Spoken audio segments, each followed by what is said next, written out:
Hey guys, welcome back to Ripestories. In this HOA Reddit story, a homeowner association president tried to evict my 70-year-old grandpa from his land his family has owned for 120 years, all because they did not like the look of his vintage trucks. They demanded $45,000 in back dues, and then my grandpa did something nobody expected. Let's dive right into the video. But the first one is titled, "This land is my land and that land is your land." Posted on r/petty revenge. So this story is not my story, but from a friend who related to me. Back in the early mid-90s, there was a rural area that was being quickly swallowed up by urban sprawl.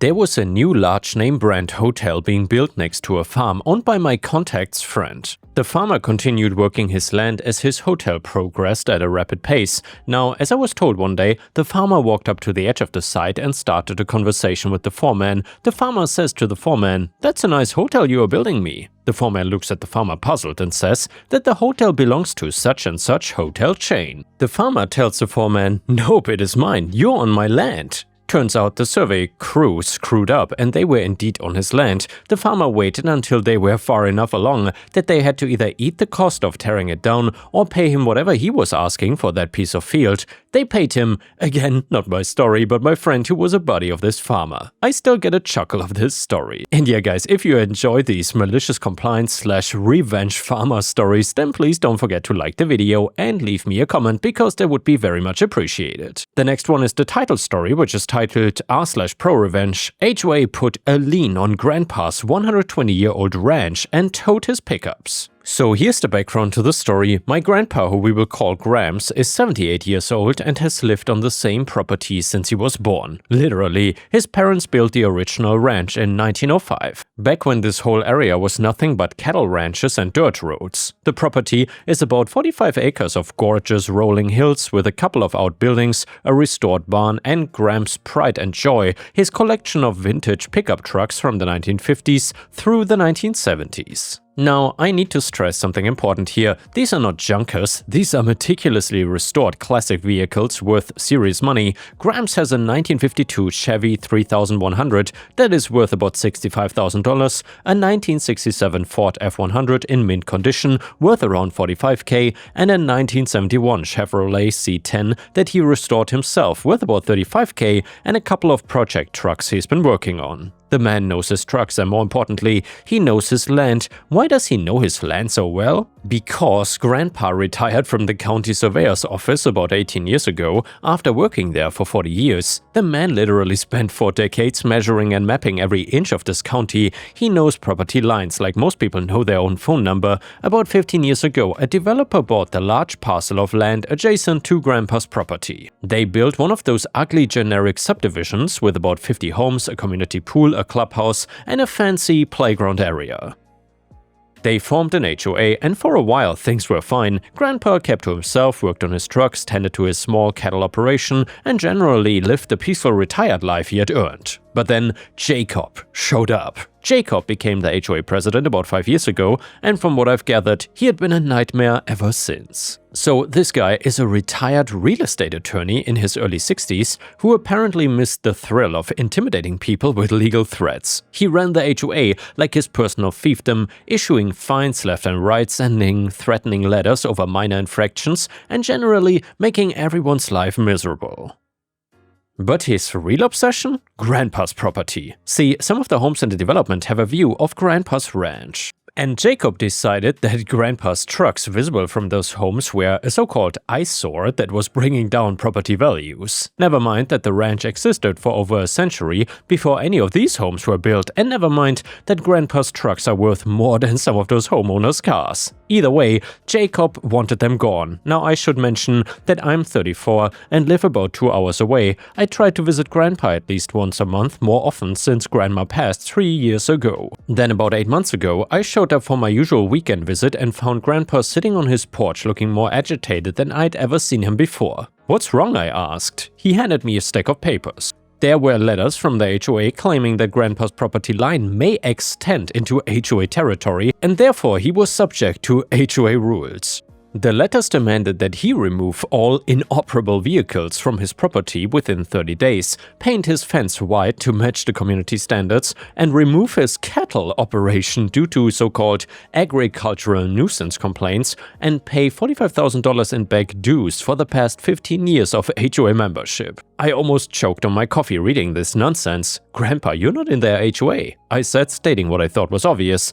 "That's what I told them," he said, "but they don't seem to care." Over the next few weeks, the situation escalated further. Jacob started showing up at the property line taking photos. He would stand there with his clipboard and his fancy surveying equipment that I later learned he had no idea how to use, snapping pictures of trucks and making a big show of measuring things.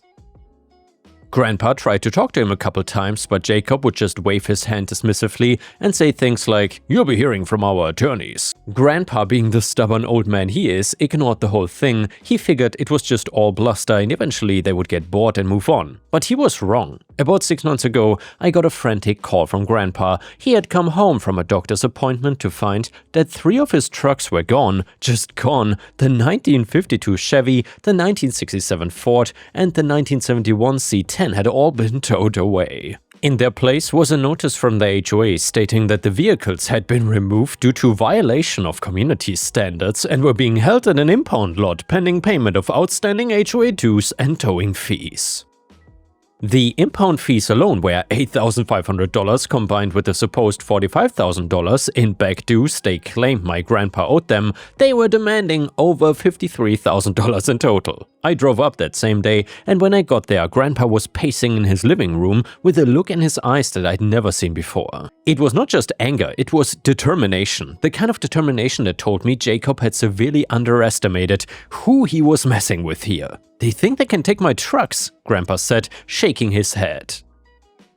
"They think they can just come onto my property and take my trucks. Grandpa, this has to be illegal. They cannot just tow cars off private property." "Oh, it gets even better," he said. "They filed a lien on my property, claims that I owe them money, and filed it with the county last week." I felt my blood pressure spike. A lien on a property that had been in our family for 120 years? For an HOA that Grandpa had never been a member of? This was beyond absurd.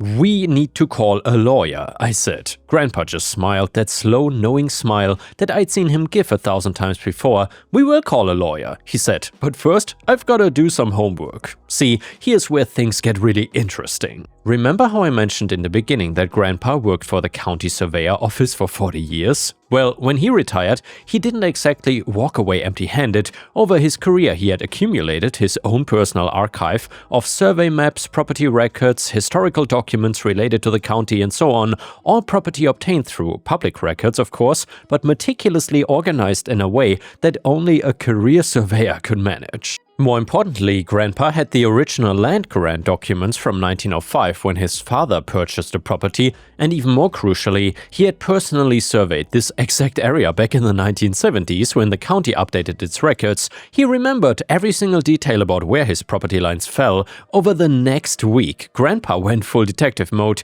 He dug out his old survey equipment, still in perfect condition by the way, and spent 3 days resurveying his entire property. He cross-referenced his findings with the historical records, the county's current records, and the original survey he had conducted 45 years earlier. What he found was, frankly, incredible. When the developer built the subdivision 15 years ago, they had used a survey that was wrong. Not just a little wrong though, massively wrong. The surveyor who had done the work, a guy named Carl, had apparently cut some serious corners. The boundary line between Grandpa's property and the HOA common areas was off by about 15 to 20 feet in several key locations. And guess what was built on that 15 to 20 feet of land that actually belonged to Grandpa? The HOA's crown jewels, their clubhouse and their swimming pool.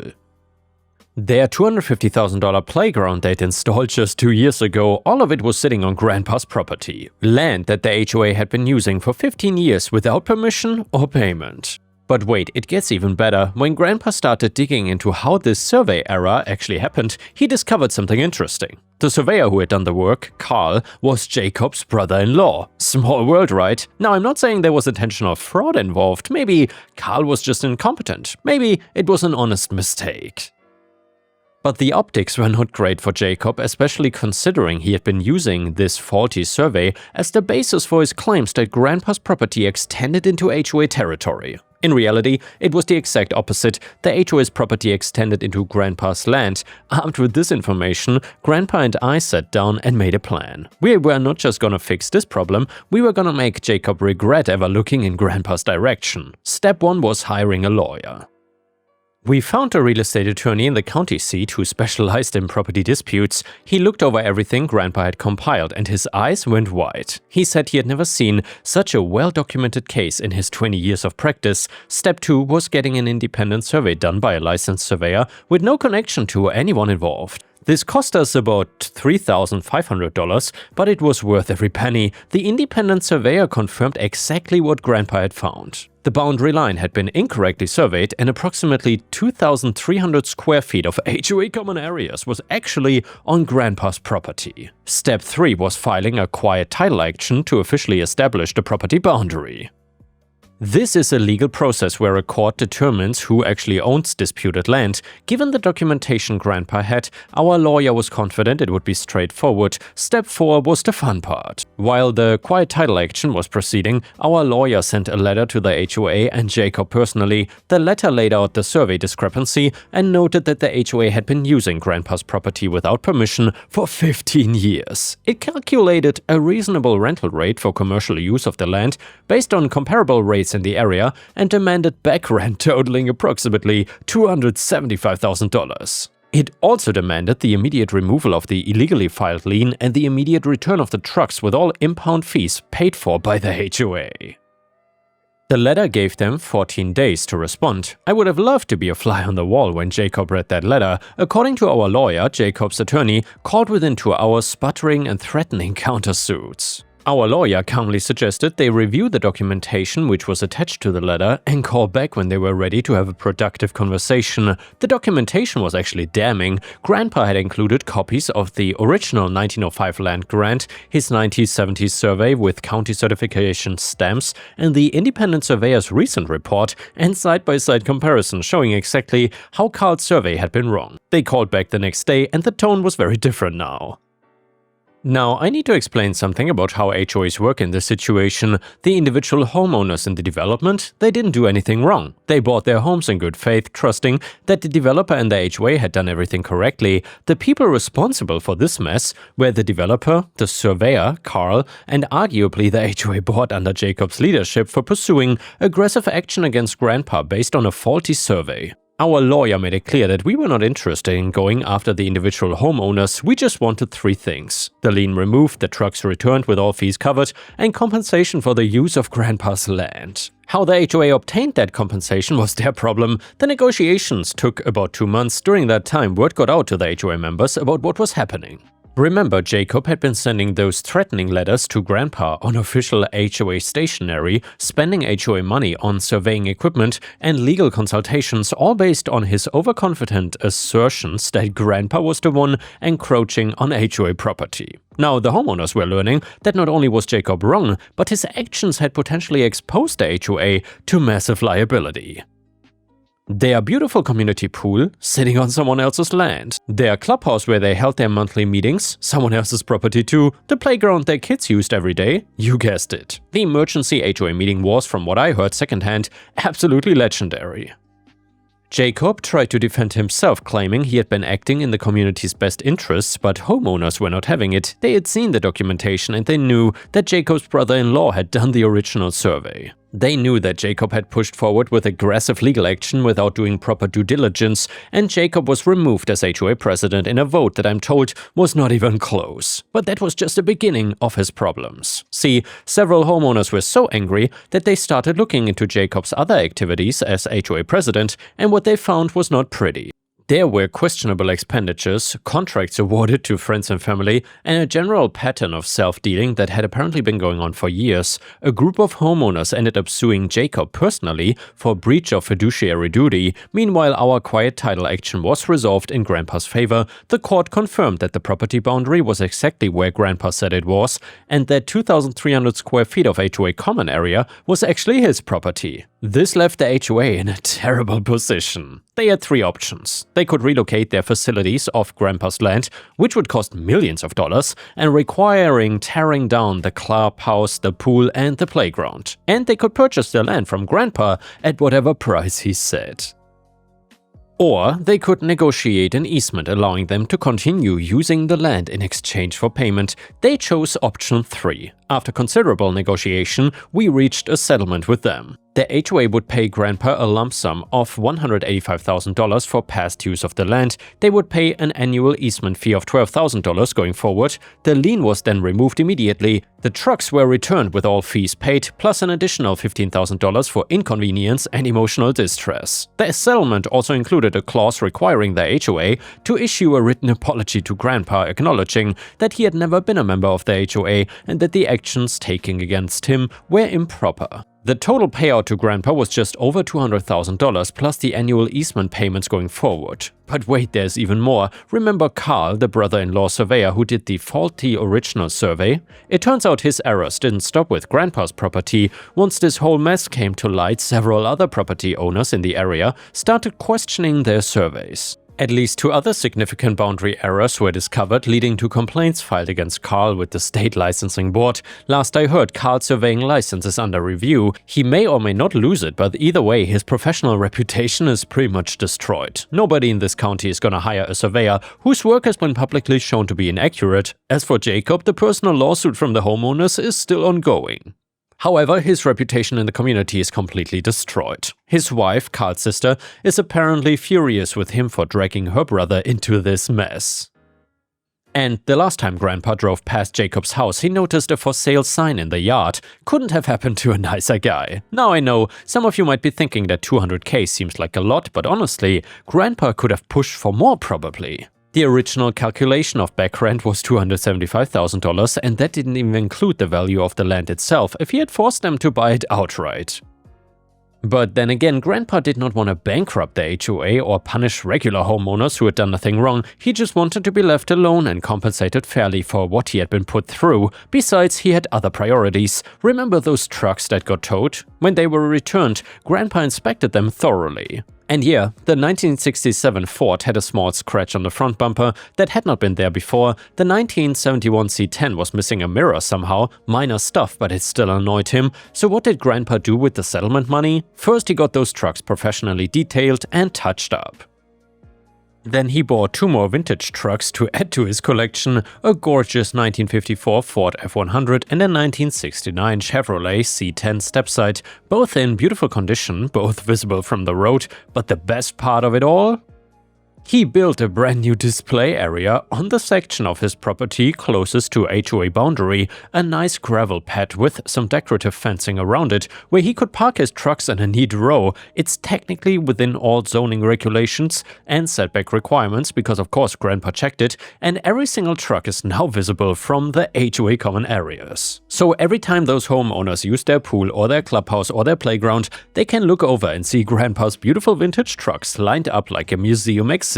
As for me, I've learned to never underestimate my grandfather. I asked him once if he was worried during any of this when the trucks got towed and when the lien was filed. He just shrugged and said he knew he was right, he just needed to prove it in a way that wouldn't be argued with. That is Grandpa in a nutshell, patient, methodical, and absolutely ruthless when someone crosses him. And the next one is titled, "The Time Grandma Learned to Be Careful What She Wished For." Posted on r/malicious compliance and r/petty revenge as well actually. So this is a story my father told me at my grandfather's funeral. Many years ago, my grandparents were a young married couple with 2 small children. Money was tight, so Grandpa signed up for the Air Force to have a stable source of income. He ended up being deployed overseas. He served his time and came home. Shortly after, he and Grandma got into a blowout fight with neither of them was able to recall what it was actually about. Grandma, a woman with a short fuse and an explosive temper, ended up screaming something along the lines of, "I liked it better when you were deployed."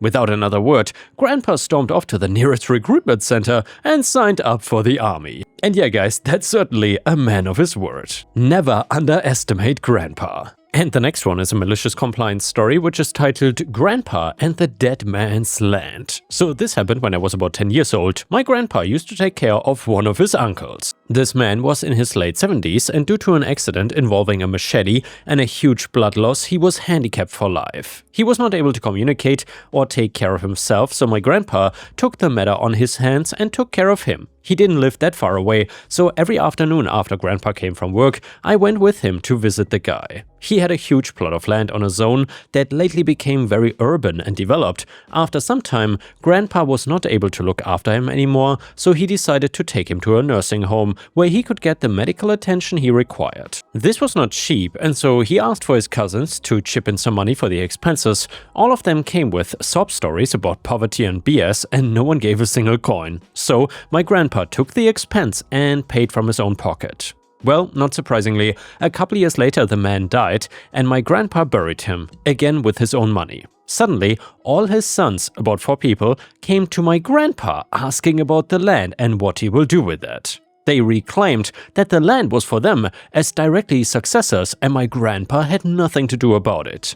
And as you can imagine, my grandpa was mad, like insanely mad and angry, never seen him like that before. Because not only he was still grieving his dead uncle, but he also had to deal with a bunch of entitled, ambitious and greedy sons that let his father rot. So he met all of them and purposed to sell the land and share the money. He said he only wanted back the costs of burying the man, and the rest of the money will be given to them. All of them accepted and signed some sort of contract to give my grandpa the rights to sell the land for whatever price he considered better. And let's be clear, I'm not that good with measures, but the land was something around 50 meters x 100 meters. If meters means MTS, filled with trees mostly, and he sold that land for something around $200 in early 2000s. The funeral costs were around $150, and so each one of the sons got about $10 to $15 in money from his father. They tried to reclaim to blame my grandpa for some BS to sue him, but alas, they signed a document giving him the rights to sell the plot.